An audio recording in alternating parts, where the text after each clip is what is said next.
1장 읽으시면 되겠습니다. 자, 1절. 이루에 내가 내 천사가 땅 네 모퉁이에 선 것을 보니 땅의 사방의 바람을 붙잡아 바람으로 하여금 땅에나 바다에나 각종 나무에 불지 못하게 하더라. 자, 지금은 이제 중요한 순간입니다. 자, 시간적 흐름으로 보면 이렇게 생각해 주세요.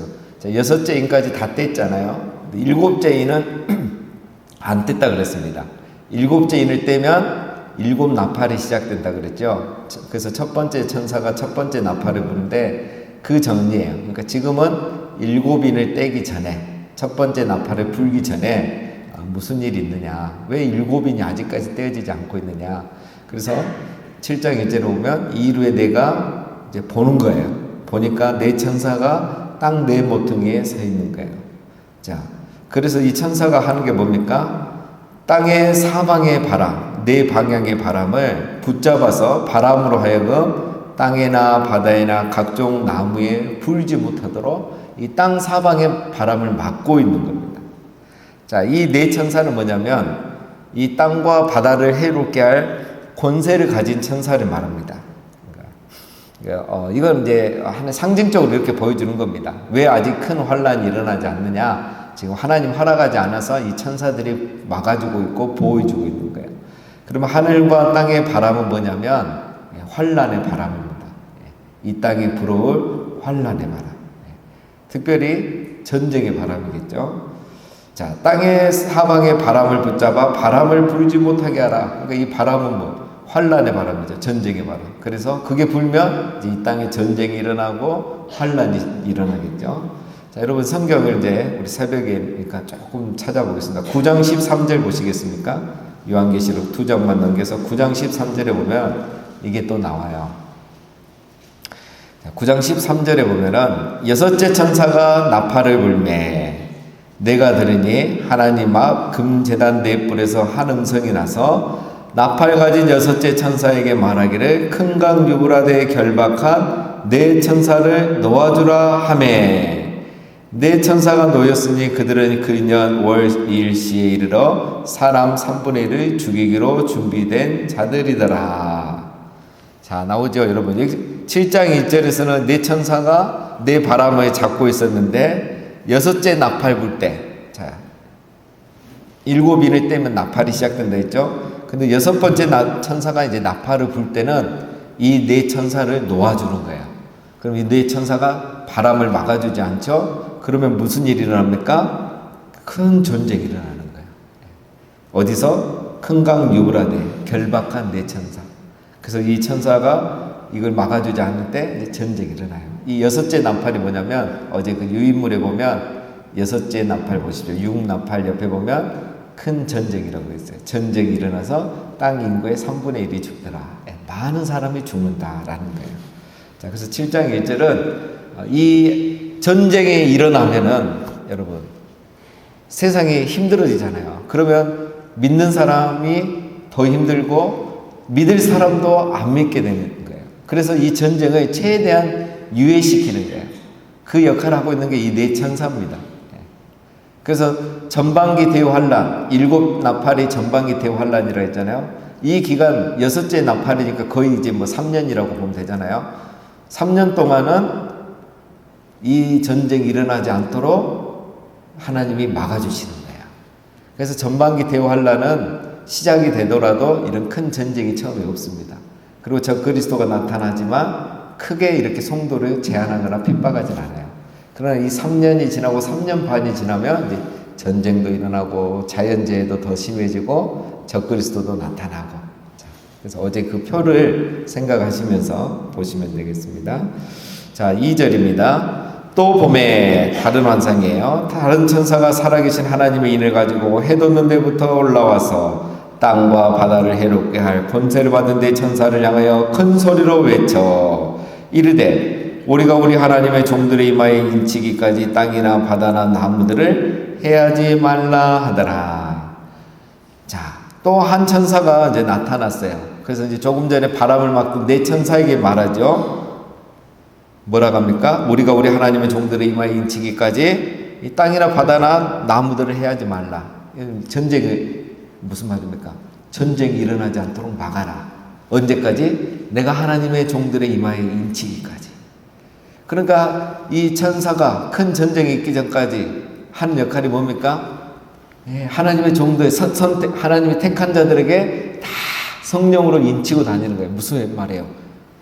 그 사람에게 성령을 보여주셔서 진리를 깨닫고 하나님을, 예수 그리스도를 알고 믿게 되는 역사들이 일어나게 된다는 거예요. 그래서 이 나팔 재앙 일어나기 전까지, 또 이거는 이제 나팔 재앙이 일어나기 전까지도 해당되죠. 그리고 이 전방위 대환란 동안에는 계속 구원 얻는 역사가 일어나는 거야.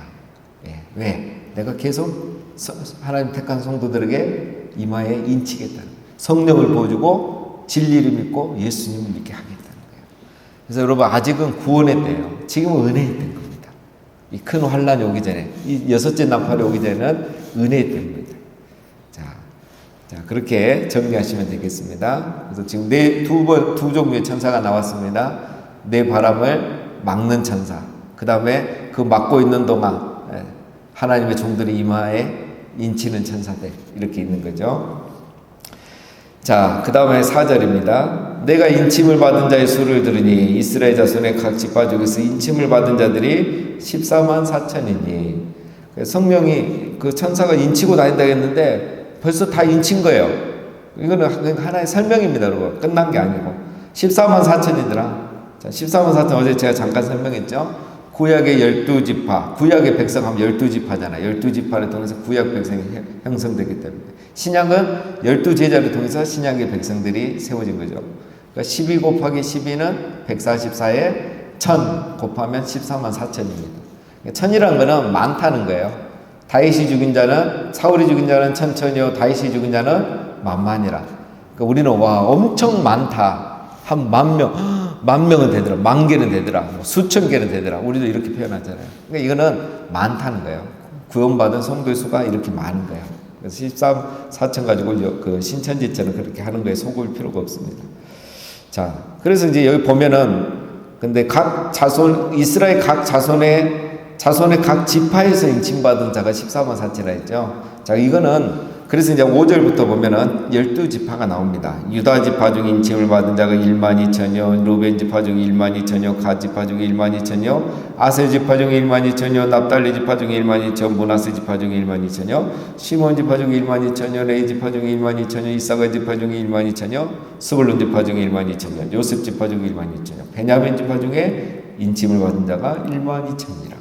자, 그래서 12지파가 나오는데, 자, 근데 여러분 보세요. 자, 요한이 이 환상을 볼 때는 구약의 12지파가 있습니까? 없습니까? 이미 사라졌잖아요.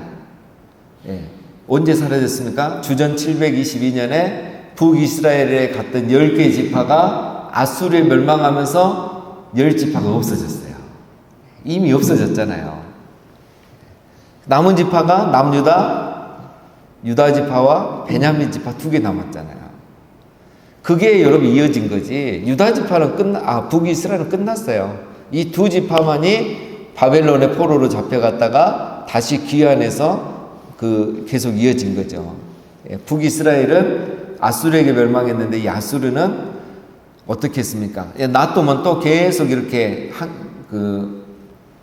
또 이렇게 반역을 일으키니까 아수르는 어떻게 했냐면 자기들이 정복했던 120개 도시, 나라의 사람들을 여기에 데려오는 거예요. 그리고 북이스라엘의 남자들은 그쪽으로 흩어버린 거예요. 그래서 이게 섞어버린 거예요. 그래서 10개 지파는 이미 없어졌어요. 그렇죠? 지금 2개 지파밖에 없어요. 그러니까 이거는 뭡니까? 그냥 하나의 상징이에요. 상징이고 하나님의 택한 백성들이 다 구원받았던 상징이고, 자, 또 하나 증거가 뭐냐면 여기 12지파에 보면 단지파가 없습니다. 원래 단지파까지 해서 12개잖아요. 근데 지금 어떻게 12개가 됐냐면 요셉 지파를 둘로 나눈 거예요. 요셉과 므낫세로. 에브라임과 므낫세가 아니고 여기서는 요셉과 므낫세가. 그래서 뒤에 보면 또 달라요. 자, 그래서 단지파는 이미 없어진 겁니다. 단지파는 왜 없어지냐면 단지파가 이제 그 성경에서는 뭐냐면 가라지 지파입니다. 가라지 지파. 예수님의 12제자 중에 하나의 가라지가 있죠. 가릅니다. 구약의 12지파 중에 하나의 가라지가 있습니다. 단지파예요. 그래서 단은 나중에 정복하고도 또 저 위로 위로 가버립니다, 나중에. 그래서 또 그 창세기 49장에 보면은 단지파를 뭐라고 하냐면, 단은 길섭의 뱀이요 새끼의 독사로다. 말국을 물어서 그 탄자를 뒤로 떨어지게 하리로다. 그러니까 딱 뭡니까? 이 가라지파요. 가라지 어제 우리 배웠죠. 가라지 특징 두 가지가 넘어지게 하고 불법을 행하고. 이 단지파가 그래요. 그래서 이 단지파는 사라졌습니다. 그래서 12지파라는 거는 큰 의미가 없습니다. 자, 그다음에 어제 하나 설명 안 했는데, 그럼 왜 예수님은 12제자를 부르셨을까? 이왕이면 3년밖에 안 사시는데 한 120명 부르든지 30명을 부르든지 왜 하필 12제자인가? 자, 12제자는 12지파를 회복하는 게 아닙니다, 여러분. 12지파를 회복할 것 같으면 예수님이 각 지파에 한 명씩 불러야죠. 근데 한 지파에 2명 있는 사람도 있고 한 지파에 한 명도 없는 지파도 있어요. 그러면 예수님 12제자를 부르신 이유는 뭐냐? 이스라엘이라는 이 공동체를 회복하겠다는 거예요. 그래서 구약은 야곱을 통해서 12아들을 통해 이스라엘은 나라가 세워졌다면, 이제 이 신약은 예수님을 통해 12제자를 통해서 신약의 교회가 세워지고 이들을 통해서 열방의 교회들이 세워질 거다. 그래서 이게 하나의 상징입니다. 야곱을 통해 시작했던 게 12아들을 통해서 이스라엘이 나라가 됐고, 신약은 예수님을 통해서 12제자를 통해서 하나님의 나라가 세워진다. 똑같은 원리를 보여주는 겁니다. 그래서 예수님 12제자를 부르신 거지, 12지파를 회복하기 위한 것은 전혀 아닙니다. 그래서 이 14만 4천은 12지파에서 나왔다 해서 이게 뭡니까? 그 구약 이스라엘 유대인 중에 14만 4천이 구원받는다. 이 말도 틀린 겁니다. 그렇죠? 자, 그렇게 보면 되고, 자, 9절 이하에 또 나옵니다. 이 후에 내가 보니 각 나라와 족속과 백성과 방언에서 아무도 능히 셀 수 없는 큰 무리가 나와 흰 옷을 입고 손에 종려가지를 들고 보좌 앞과 어린 양 앞에 서서. 자, 나오죠. 이 14만 4천만 구원받은 겁니까? 셀 수 없는 많은 무리가 있는 거예요. 그러니까 구약과 신약의 모든 성도들이 믿음으로 산 자, 예수 그리스도 안에 있는 자들은 다 구원을 받은 겁니다. 그렇게 이해하시면 되겠고, 그래서 천국에 가면 누가 있다가요? 구원받은 신구약의 성도들이 하나님을 찬양하고 있어요. 특별히 이제 이 상황은 다 이 환란을 이겨내는 거죠. 자, 여기 보면 그들이 뭐라고 했습니까? 흰 옷을 입었죠. 흰 옷은 승리를 말하죠. 그러니까 이 세상에 사는 동안 환란에 당하고 어려움을 당하지만 다 믿음으로 끝까지 인내해서 승리하고 구원받았다는 거예요. 종려나무 가지, 종려가지 나무, 이거 뭡니까? 예, 승리를 상징하잖아요. 유대인들에게는 승리를 상징해요. 자, 그들이 찬양하는 게 10절에 나옵니다. 큰 소리로 외치 이르되 구원하심이 보좌에 앉으신 우리 하나님과 어린 양에게 있도다. 이들을 구원받아서 다 하는 찬양이 뭡니까? 우리가 부르는 찬양이죠. 구원하심이 보좌에 앉으신 어린 양과 하나님과 어린 양께 있도다. 이 찬양이잖아요. 자, 우리가 천국 가면 부를 찬양 지금도 부르고 있는 거예요. 자, 이 찬양의 특징은 뭡니까? 자기가 믿음 지키고 내가 잘해서 구원받았던 사람 아무도 없죠. 다 내가 구원받은 이유는 왜? 하나님과 어린 양의 은혜로 내가 구원받았다. 그래서 그 하나님과 어린 양께 영광 돌립니다. 그 찬양을 하고 있는 거예요. 자, 11절. 모든 천사가 보좌와 장로들과 내 생물의 주위에 서 있다가 보좌 앞에 엎드려 얼굴을 대고 하나님께 경배하며 이르되 아멘. 찬송과 영광과 지혜와 감사와 존귀와 공능과 힘이 우리 하나님께 세세토록 있을지어다. 아멘. 천사들이 가만히 들어보니까 이야, 이 찬양이 너무 멋진 거예요. 여러분, 이 셀 수 없는 무리 14만 4천의 찬양과 여러분 이 천사들의 찬양은 완전히 다릅니다. 천사들은 4장에서 우리가 봤잖아요. 4장 5장도 천국이었잖아요. 지금 이제 그 다음에 7장이 천국이잖아요. 천사들은 주로 찬양하는 게 뭡니까? 거룩하다, 거룩하다, 거룩하시다. 예. 그 다음에 뭐 영광, 하나님께 영광, 이게 끝이에요. 왜냐하면 천사들은 찬양할 게 없어요. 전능하신 하나님, 창조주 하나님의 이름. 그런데 성도의 찬양은 뭡니까? 구원하심이 보좌에 앉으신 하나님과 어린 양에 있도다. 이 구원과 어린 양 예수를 경험한 성도의 찬양은 차원이 달라요. 그러니까 하나님이 누구 찬양 받고 싶겠습니까? 예, 천사들의 찬양 뻔해요, 뻔해. 성도의 찬양은 정말 이 간증이 있고 감격이 있고 체험 있는 찬양을 하는 거예요. 이 찬양을 들으니까 천사들이 어떻게 합니까? 11절, 12절에 모든 천사와 장로들, 장로 여기서 24장로죠. 그룹 천사들, 천사 대장들도 다 보좌 앞에 엎드려 버리는 거예요. 이 찬양이 너무 감격스러우니까. 여러분 상상하십시오. 우리가 천국 가서 이 찬양하면 천사들이 다 엎드립니다. 찬양이 너무 은혜롭고 감동이 돼서 우리 하나님은 그 찬양을 받고 싶어 하는 거예요. 그래서 여기서 드려도 우리 하나님 받으시고 천국 가도 우리가 할 찬양은 구원의 하나님, 구원의 예수님을 찬양하는 겁니다. 자, 13절 장로 중 하나가 응답하여 나에게 이 흰 옷 입은 자들이 누구며 또 어디서 왔느냐? 내가 말하기를 내 주여 당신이 하시나이다 하니 그가 나에게 이르되 이는 큰 환난에서 나오는 자들인데 어린 양의 피에 그 옷을 씻어 희게 하였느니라. 장로 중 한 명이 사장에 나오죠. 24장로 천사 그룹 천사를 말합니다. 높은 천사예요. 질문하죠. 14만 4천과 이 사람들이 셀 수 없는 무리가 흰 옷을 입고 왔었잖아요. 이 사람들 누구냐고 요한이 묻죠. 당연히 모르는 거죠. 요한은. 그 말은 이제 자기에게 물어보면 내가 가르쳐 줄게 이 말이에요. 그래서 요한이 말하기를 내가 어떻게 합니까? 당신이 하시지. 당신이 여기 천국에 같이 있는데. 그러니까 말하기를 그래 이 사람들 누구냐? 자, 중요합니다. 큰 환난에서 나오는 자들인데 어린 양의 피에 그 옷을 씻어 희게 하였는데 누구라 말합니까? 큰 환난에서 나온 자들이다. 이 말은 이 환난을 이겨내고 여기서 구원받은 자들이다. 이 환난은 뭡니까? 이 6인까지 떼어지는 그 환난도 있지만 특별히 미리 보여준 거예요. 이거는 7년 대환난 이걸 다 겪고 믿음 지켜서 구원하는 자들이다. 그러니까 자연재해 때문에 죽든 핍박 때문에 죽든 성도들은 다 어디 있다? 죽고 나면 천국에 와 있다. 여기서 이렇게 하나님을 찬양하고 있다. 그들은 다 누굽니까? 어린 양의 피에 그 옷을 씻으시게 되었다. 하나님의 보혈로 죄를 용서하시고 다 구원받은 자들이다. 자, 그럼 천국에 있는 성도의 모습입니다. 자, 15절 그러므로 그들이 하나님의 보좌 앞에 있고 또 그의 성전에서 밤낮 하나님을 섬기매 보좌에 앉으신 이가 그들 위에 장막을 치시리니 그들이 다시는 줄이지도 아니하며 목마르지도 아니하고 해나 아무 뜨거운 기운에 상하지도 아니하리니. 그의 성전에서 밤낮 하나님을 섬기며 그렇죠. 우리가 천국 가면 하는 게 밤낮 하나님 예배입니다. 보좌에 앉으신 이가 그들 위에 장막을 치리니 그럼 하나님이 성도를 보호하신다는 거예요. 천국은 하나님 장막 안에서 하나님 품 안에서 항상 예배하는 겁니다. 다시는 줄이지도 아니하고 목마르지도 아니하고. 자, 이건 뭐냐면 이사야 49장 10절에 있는 말씀이에요. 이거는 뭐냐면 이제 하나님 우리가 마지막 천국에 가면 이런 일이 있을 거라고 이제 이사야 49장에 다 나와 있어요. 근데 지금 그 말을 똑같이 하는 건 뭔 말입니까? 여기가 천국이라는 거죠. 그래서 유대인들은 이 말 읽으면 여기가 천국을 이렇게 얘기하고 있구나 다 알 수 있는 겁니다. 그래서 어린 양이 그들의 목자가 되사 생명수 샘으로 인도하시고. 이사야에 있는 말씀 그대로입니다. 나중에 보십시오. 자, 마지막 17절 이는 보좌 가운데 계신 어린 양이 그들의 목자가 되사 생명수 샘으로 인도하시고 하나님께서 그들의 눈에서 모든 눈물을 씻어주실 것입니다. 네.